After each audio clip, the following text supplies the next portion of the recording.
오늘 이렇게 예배의 자리에 나온 여러분을 주의 이름으로 환영하고 또 축복합니다. 우리 옆에 계신 우리 성도님들에게 이렇게 우리 고백하십시다. 축복합니다. 사랑합니다. 네. 유재석 우리 잘 아시죠? 또 우리 BTS 모르면 안 됩니다. 그리고 또 빌 게이츠나 또 이 스티븐 잡스와 같은 이런 CEO 등 이들과 같이 성공한 사람들에게는 이 공통점이 있다고 합니다. 그것이 무엇이냐면 이들은 이 높은 자존감과 자신들이 성공할 것이라는 이 긍정적인 믿음을 가지고 있다라는 것입니다. 이 긍정적인 말 한마디에 식물이 죽지 않고 생기 있게 살아나고, 이 긍정의 말 한마디에 예쁜 다이아몬드 같은 이 물 결정체가 만들어집니다. 이런 실험도 있었습니다.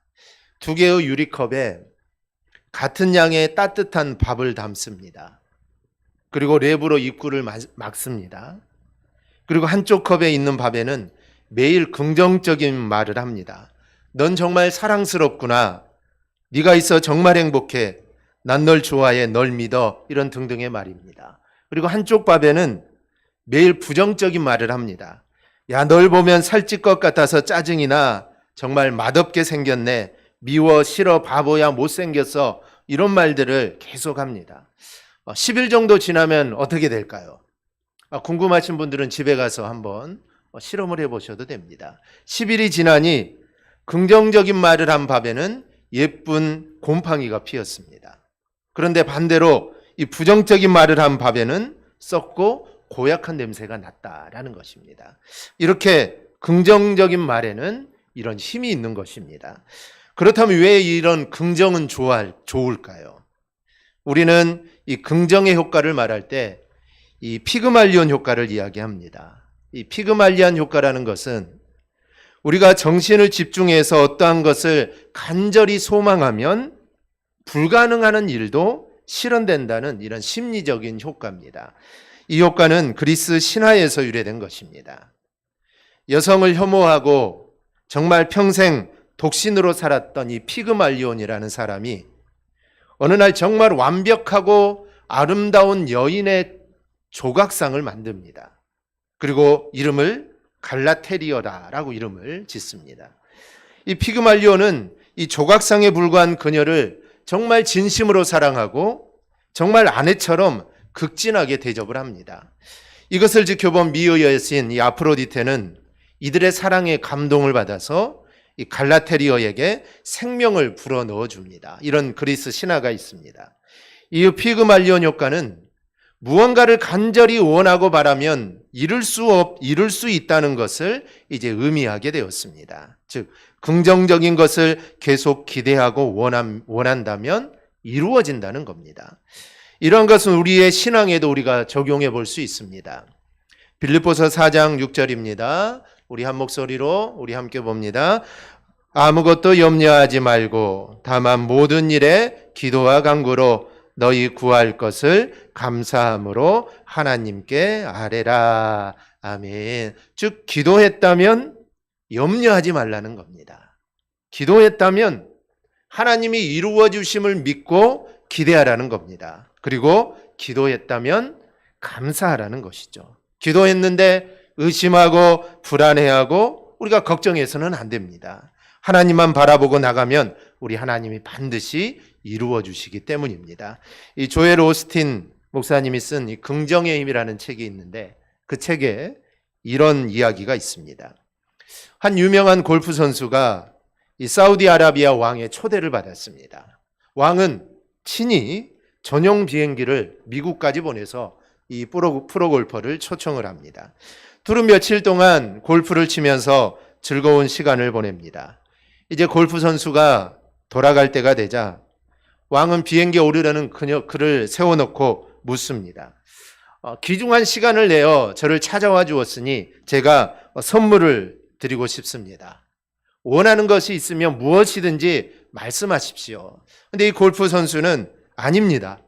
이렇게 환대해 주신 것으로 충분합니다. 제가 무얼 더 바라겠습니까? 그러나 왕 고집을 꺾지 않습니다. 아닙니다. 제가 선물을 꼭 드리고 싶습니다. 그래야만 선생님이 이 여행을 평생 기억할 테니까요. 골프 선수는 왕의 고집을 꺾을 수 없다라는 생각을 알고, 그러면 골프채가 좋겠습니다. 즉 골프채 하나를 선물해 주면 좋겠습니다 라고 말을 합니다. 곡으로 돌아가는 내내 골퍼는 왕이 나에게 과연 어떤 골프채를 선물할까 그는 궁금해합니다. 내 이름이 새겨져 있는 정말 순금으로 만든 골프채를 나에게 선물할까? 다이아몬드 보석이 여기저기 박혀있는 그런 골프채를 나에게 선물할까? 세계 최고의 갑부인 이 사우디아라비아의 왕이니 아마 나에게 얼마나 대단한 걸 보낼까? 골퍼는 궁금해서 이거 견딜 수가 없었습니다. 그래서 집으로 돌아온 골퍼는 날마다 우편함을 확인합니다. 즉, 이 골프채가 언제나 도착할까 날마다 우편함을 확인하죠. 마침내 몇 주 후에 사우디아라비아의 왕이 서명한 편지가 도착을 합니다. 아니, 기대하던 골프채는 안 오고 달랑 편지 한 장이라니. 이 골퍼는 실망하면서 봉투를 열었습니다. 여러분, 그 안에 무엇이 있었을까요?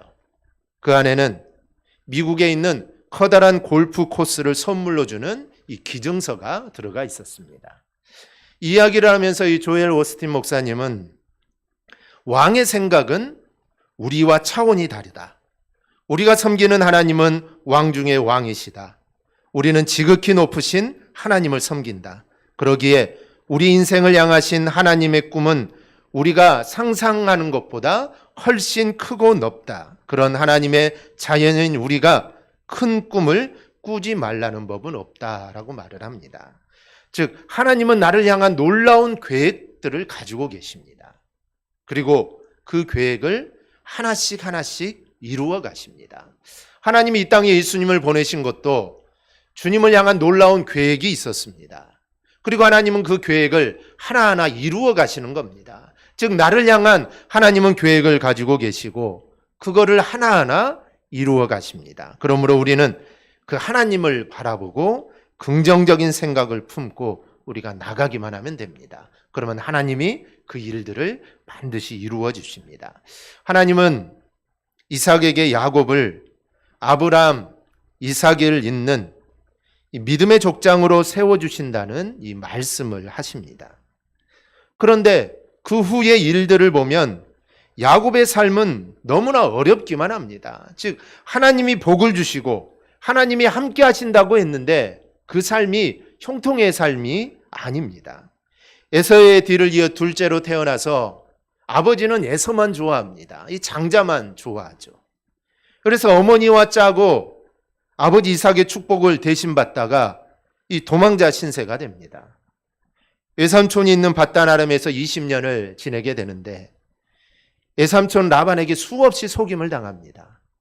또 라헬을 사랑하여 아내를 얻기 위해 7년 동안 이 보수를 받지 않고 7년 동안 열심히 일을 했는데 막상 결혼식 날에는 삼촌이 자기를 속이고 이 레아를 아내로 주게 됩니다. 그래서 또 7년 동안 삼촌을 위해 무상으로 또 일을 하게 되죠.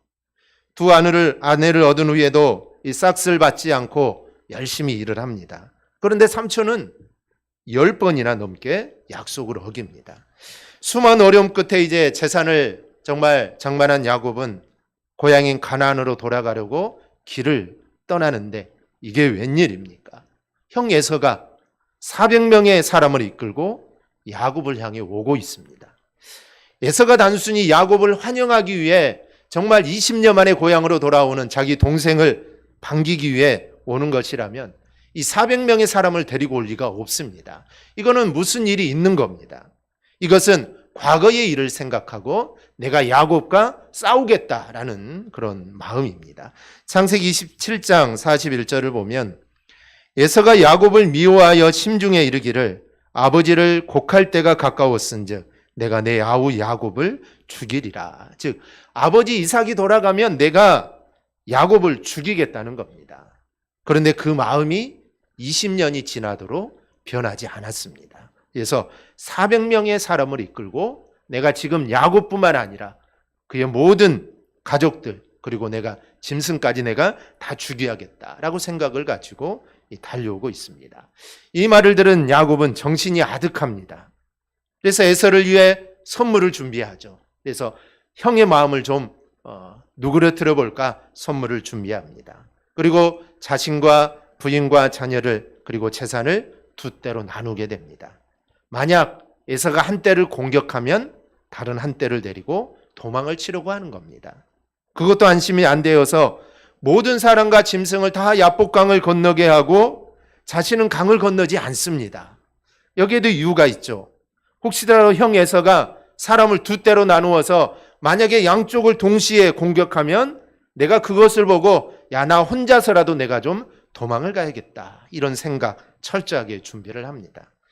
그런데 어떤 사람이 와서 야곱에게 씨름을 겁니다. 그런데 씨름을 피할 수가 없는 씨름을 걸게 됩니다. 그래서 남모르는 그 사람과 밤새 씨름을 하는데 그 사람이 야곱을 도저히 이길 수 없음을 알고 성경의 표현대로 허벅지 관절을 치는 바람에 야곱은 허벅지 관절을 다치게 됩니다.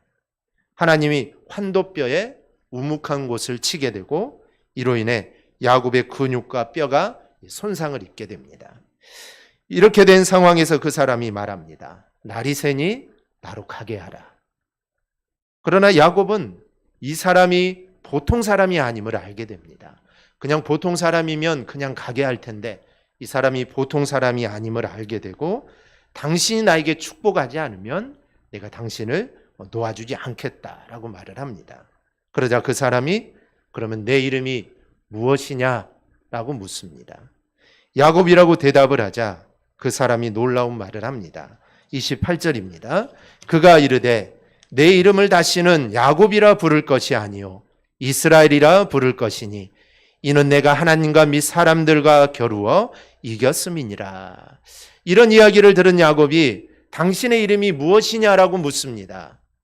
그러자 그 사람이 내가 어째서 내 이름을 묻느냐 하면서 그 자리에서 야곱을 축복을 합니다. 그때서야 야곱은 바로 이 사람이 하나님의 사람의 몸을 입고 나타나신 하나님이심을 알게 됩니다. 하나님이라는 것이죠. 그래서 야곱은 야, 내가 하나님과 대면하고도 내가 죽지 않고 내가 살았다라고 말을 하면서 그곳 이름을 브니엘이라고 말을 합니다. 이 브니엘은 하나님의 얼굴이라는 뜻입니다. 히브리인들의 전통적 사상은 원래 하나님의 얼굴을 대면하면 죽습니다. 죽는 것이죠. 그런데 자기는 하나님의 얼굴을 봤는데도 내가 죽지 않았기 때문에 너무나 감사하고 감격하여서 그곳 이름을 브니엘이라 지은 겁니다. 그리고 브니엘을 떠나 에서가 있는 곳으로 향할 때 해가 돋게 됩니다. 야곱은 허벅지 관절을 다쳐서 절뚝거립니다. 그러나 비록 몸은 이제 다쳐서 절뚝거릴지라도 그의 마음은 절뚝거리지 않습니다. 비록 몸은 다쳤지만 이제 야곱의 마음은 예전의 야곱의 마음이 아닙니다. 그 두려움과 그 어려움이 있는 것이 아니라 이제 야곱의 마음은 새로운 마음으로 변화가 됩니다. 즉, 이 브니엘에서 이 야곱은 이제 새로운 삶을 시작하게 됩니다. 그럼 브니엘은 야곱에게 어떤 곳입니까? 첫째, 브니엘은 야곱에게 이스라엘로 바뀐 곳입니다. 오늘 보면 27절 말씀을 보면 씨름을 건 사람이 야곱의 이름을 묻습니다. 그 사람이 그에게 이르되 내 이름이 무엇이냐라고 묻자 자신의 이름은 야곱이다라고 말을 합니다. 이 야곱의 이름의 뜻은 창세기 25장 26절에 있는 대로 형의 발꿈치를 잡고 나온 사람이다라는 뜻입니다. 야곱은 이 뱃속에서부터 싸웠습니다. 창세기 25장 22절을 보면 그 아들들이 그의 태 속에서 서로 싸우는지라. 그래서 아버지와 어머니를 근심시켰던 이 자녀가 이 야곱입니다.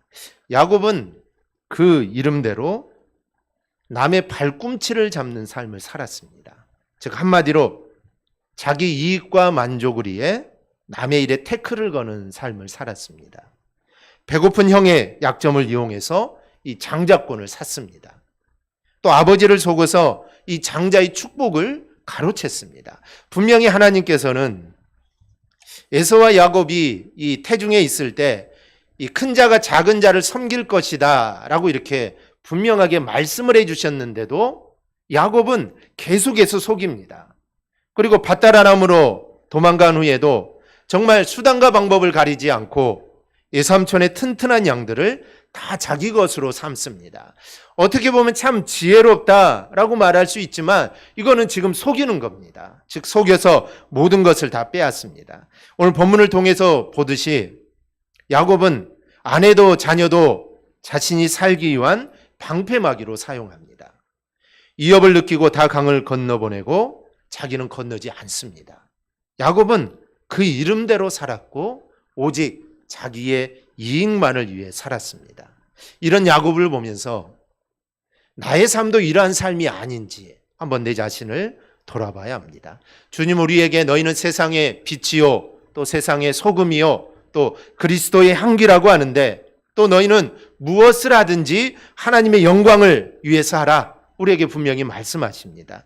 또한 고린도전서 10장 33절에는 모든 일에 모든 사람을 기쁘게 하여 자신의 유익을 구하지 아니하고 많은 사람의 유익을 구하여 그들로 구원을 받게 하라. 즉 너희는 많은 사람의 유익을 위해 살아가라라는 것입니다. 즉 많은 사람에게 선한 일을 하고 많은 사람에게 즐거움을 주는 일을 하라. 그 중에 최고는 구원이겠죠. 복음을 전하는 게 최고입니다. 그래서 그들의 유익을 위해 하라라는 겁니다. 그런데 우리의 삶은 어떻습니까? 혹시 야곱과 같이 남에게 태클을 거는 사람은 아닙니까? 남의 것을 빼앗아 내 것으로 채우려고 하지는 않습니까? 한마디로 남의 발꿈치를 잡아 남을 넘어뜨리려는 그런 삶들을 우리가 살아가고 있지는 않습니까? 야곱은 그런 사람이었습니다.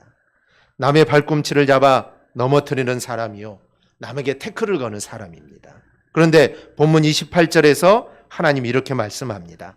그가 이르되 내 이름을 다시는 야곱이라 부를 것이 아니요 이스라엘이라 부를 것이니 이는 내가 하나님과 및 사람들과 겨루어 이겼음이니라. 이 야곱이라는 이름을 이스라엘로 바꿔주십니다. 즉 하나님과 겨루어 이겼다는 뜻입니다. 하나님과 겨루어 이겼다는 것은 알겠는데 하나님은 어쨌든 이겼습니다. 하나님이 져주신 것이지만 어쨌든 야곱은 하나님을 이겼습니다. 그런데 사람과 겨루어 이긴 것은 무엇을 의미할까요? 에서를 이겼다는 뜻일까요? 아닙니다. 이것의 의미는 너는 승리자다라는 뜻입니다. 너는 승리하는 인생이 될 것이다. 즉 지금까지는 정말 사람을 속이고 사람의 태클을 걸고 그런 인생이었지만 아니다. 이제부터 너의 인생은 승리하는 인생이 될 것이다. 창세기 12장을 보면 아브라함과 그 후손에게 주시는 메시지가 있습니다. 그런데 22장을 보면 아브라함에게서 아브라함의 씨로 바뀝니다. 즉 아브라함 너에게 복을 준다고 했는데 이제 후에는 너의 씨를 통하여 내가 복을 주겠다라고 말을 합니다. 창세기 22장 18절입니다.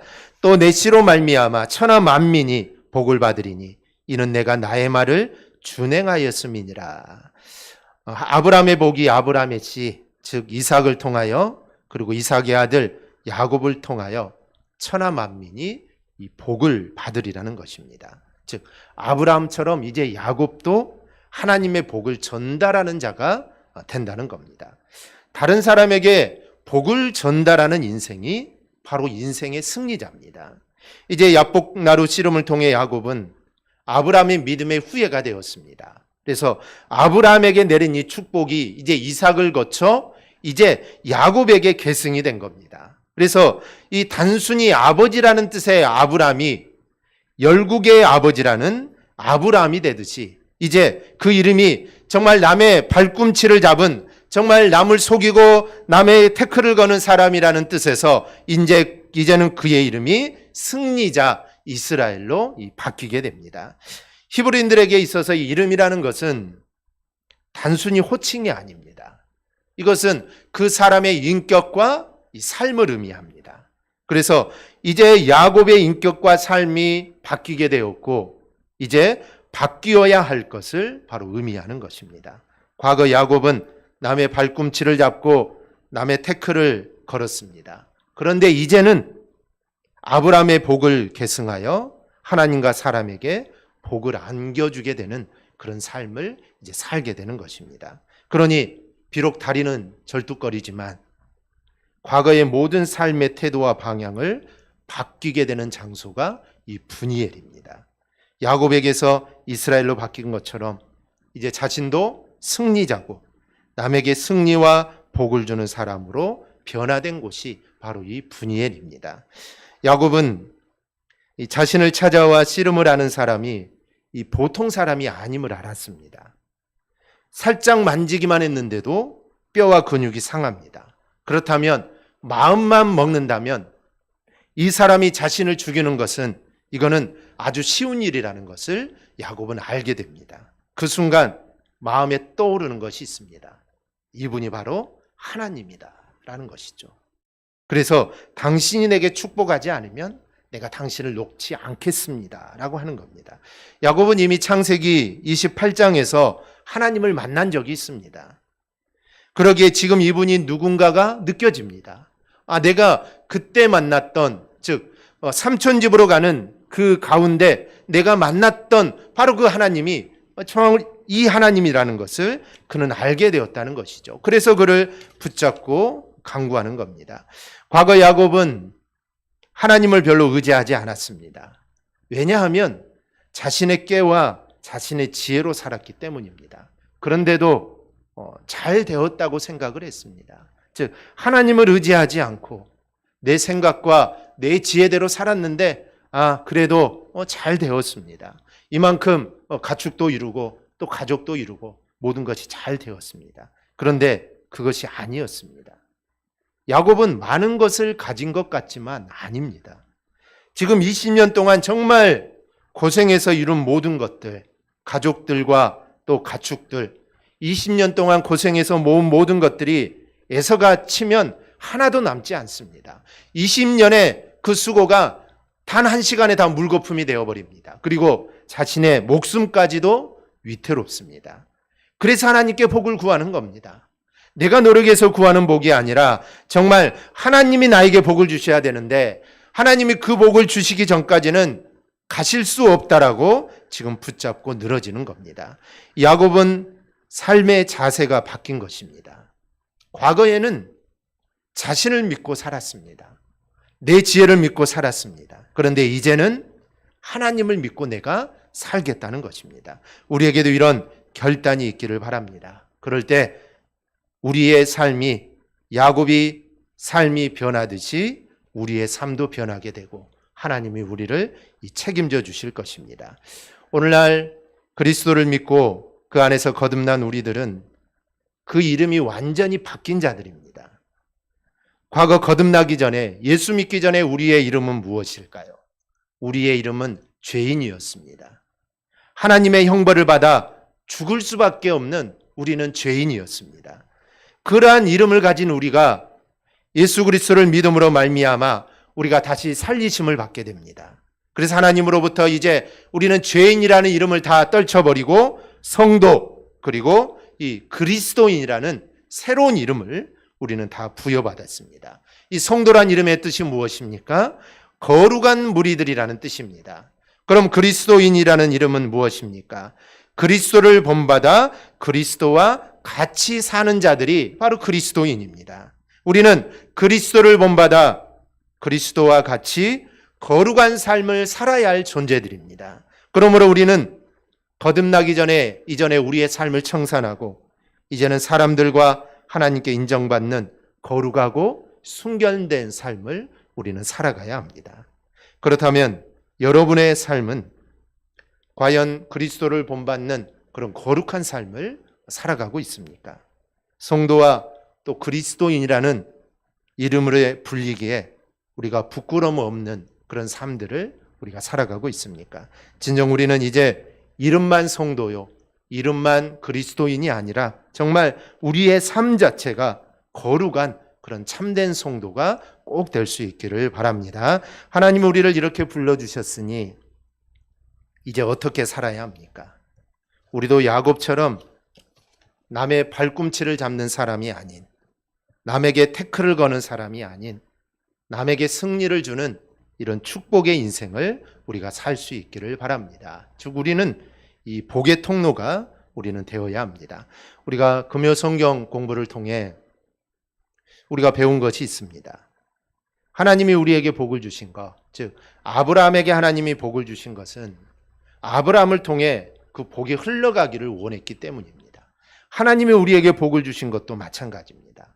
하나님이 우리에게 복을 주신 것은 그 복을 우리가 저장하고 살아가는 이 저장소가 아니라 바로 복의 통로가 되게 하기 위함입니다. 즉 나누는 삶을 살게 하기 위함입니다. 그래서 하나님이 우리에게 복을 주셨다면 우리는 그것을 나누는 삶을 살아야 합니다. 바로 이러한 삶이 우리 하나님이 바라시는 삶입니다. 둘째로 야곱은 브니엘에서 가장 어렵고 힘든 문제를 해결하였습니다. 지금 야곱에게 가장 큰 문제가 무엇입니까? 그것은 에서가 400명의 사람들을 이끌고 오는 것입니다. 에서가 싸우러 온다는 사실을 깨달았기에 에서의 마음을 녹이려고 선물도 보낸 겁니다.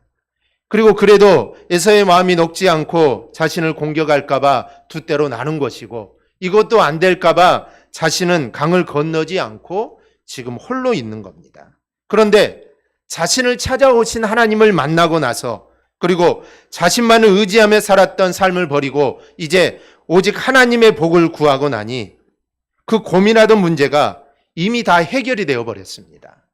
창세기 34장 3장 4절은 야곱과 에서가 만나는 장면을 이렇게 묘사합니다. 에서가 달려와서 그를 맞이하여 안고 목을 어금 맞추어 그와 입 맞추고 서로 우니라. 형이 달려와서 안고 울어버립니다. 동생을 죽이려고 달려왔던 그 형이 동생을 안고 웁니다. 또 12절에는 이렇게 말합니다. 에서가 이르되 우리가 떠나자 내가 너와 동행하리라. 이 동행하겠다는 것은 내가 너를 지켜주겠다는 겁니다. 그리고 내가 너를 호위하며 가겠다. 내가 너를 호위해 주겠다라는 것입니다. 어떻게 이런 일이 가능했을까요? 에서가 야곱의 애물을 보고 그 분노가 없어졌을까요? 아마 조금이나마 영향은 미칠 수 있었을 겁니다. 그러나 보다 근본적인 이유는 다른 데 있습니다. 그것은 야곱이 야복나루에서 하나님을 만나고 하나님과의 관계가 회복되었기 때문입니다. 사실 지금까지 야곱은 하나님께서 너를 항상 지켜주시고 너를 인도해 주겠다. 이 약속을 믿지 못하였습니다. 하나님은 이 베델에서 분명히 약속을 하셨습니다. 네가 어디를 가든지 내가 너와 함께 하겠고 내가 여기 다시 오게 내가 해주겠다. 하나님 분명히 약속하셨는데 믿지 못하였습니다. 그래서 에서를 두려워하고 에서에게 애물을 바침으로 이것을 면하고자 했던 겁니다. 그런데 이제 야곱은 야복강가에서 밤새도록 하나님께 매어 달려 그의 보호하심과 축복만을 바라보게 되었습니다. 그리고 그 순간 하나님께서는 야곱이 그토록 두려워하였던 에서에게서 복수심을 사라지게 하셨던 겁니다. 이처럼 야곱의 문제는 분노한 에서가 아닙니다. 야곱의 문제는 에서에게 있지 않았습니다. 하나님과의 관계가 바로 정립되지 못한 바로 야곱 자신에게 있었습니다. 우리 인간의 문제는 하나님과의 바른 관계를 세우지 못함으로 발생합니다. 그렇다면 하나님과의 바른 관계가 성립되면 모든 문제를 우리는 해결받게 됩니다.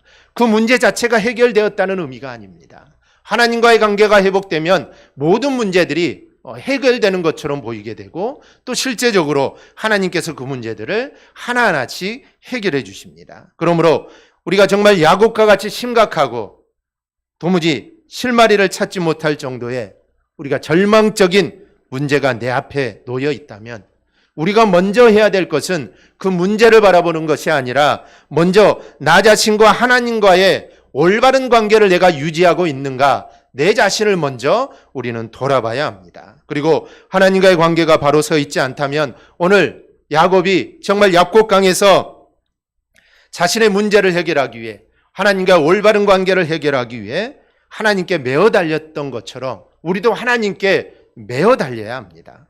그러면 모든 문제가 눈 녹듯이 해결되는 그 역사를 우리가 경험하게 될 것입니다. 이러한 은혜가 오늘 말씀을 듣는 모두에게 임하기를 주님의 이름으로 축복합니다. 말씀을 맺습니다. 미국의 이 루즈벨트 대통령이 재임하던 1930년대 미국은 심각한 경제 위기에 봉착했습니다.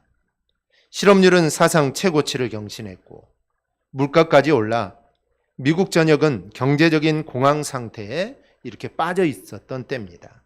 그 시절 미국의 한 지역에서 취직에 연이어 실패한 한 노동자가 의기소침한 채 귀가하고 있었습니다. 그런데 집에 가는데 교회에서 기쁨의 찬송이 울려 퍼지고 있었습니다. 기쁜 일이라고는 아무것도 없는데 어떻게 이런 노래를 할 수 있는지 궁금했던 이 노동자는 교회로 들어가 이렇게 물었습니다. 이렇게 심한 대공황에 무엇이 기뻐서 그렇게 노래하십니까? 전 몇 달째 일을 하지 못하고 있습니다. 당장 내일부터 밥을 굶을지도 모르는 상황인데 여러분은 무엇이 그렇게 즐겁습니까? 그 말을 들은 목사님과 성도들은 이렇게 대답합니다. 우리도 형제의 상황과 마찬가지로 어려운 처지입니다. 그러나 우리에겐 예수님이 함께 계신다는 희망이 있습니다. 그 희망이 우리를 기쁘게 노래하게 만듭니다. 신앙인은 고난 속에서도 희망을 바라볼 수 있습니다. 그리고 하나님은 우리의 고난을 희망으로 바꾸어 주실 능력이 있으신 분입니다. 어떤 상황에서도 우리가 주님을 기뻐하고 희망을 노래하는 것이 우리가 할 수 있는 가장 귀한 일입니다. 어쩌면 지금 코로나19와 같은 이 상황이 야곱이 처했던 상황만큼 정말 어려운 상황일 수 있습니다. 그러나 하나님은 야곱을 찾아왔듯이 오늘도 우리를 찾아오십니다. 때로 야곱처럼 사는 나를, 나만 의지하고 사는 나를 하나님은 나를 부르십니다. 그러니 내가 할 일은 나를 찾아오신 하나님을 놓치지 않고 붙잡는 일입니다. 야곱은 자기를 찾아오신 하나님을 놓치지 않았습니다. 만약에 놓쳤다면 어떻게 됐을까요? 그의 인생은 그대로 계속됐을 것입니다. 그런데 놓치지 않았습니다. 예수님의 또 다른 이름이 있습니다. 예수님의 또 다른 이름은 임마누엘이십니다. 즉 하나님이 우리를 찾아오셔서 우리와 함께 하신다는 겁니다. 그래서 요한계시록 3장 20절은 말합니다. 볼지어다 내가 문 밖에 서서 두드리노니 누구든지 내 음성을 듣고 문을 열면 내가 그에게로 들어가 그와 더불어 먹고 그는 나와 더불어 먹으리라. 우리는 얼마든지 우리를 찾아오시는 주님과 함께하여 하나님의 은혜와 하나님의 복을 우리는 받을 수 있습니다. 문을 열기만 하면 됩니다. 주님을 받아들이기만 하면 됩니다. 그리고 그 주님을 놓지 않고 우리가 붙잡기만 하면 됩니다. 그러면 오늘 브니엘에서 야곱이 이스라엘로 변화되어 하나님의 복을 받은 것처럼 여러분도 우리도 하나님의 그 놀라운 은혜와 복을 우리가 받을 수 있습니다. 여러분도 이곳에서 정말 주님을 만나 변화되고 복의 사람이 되기를 주님의 이름으로 축원합니다. 아멘. 기도하겠습니다.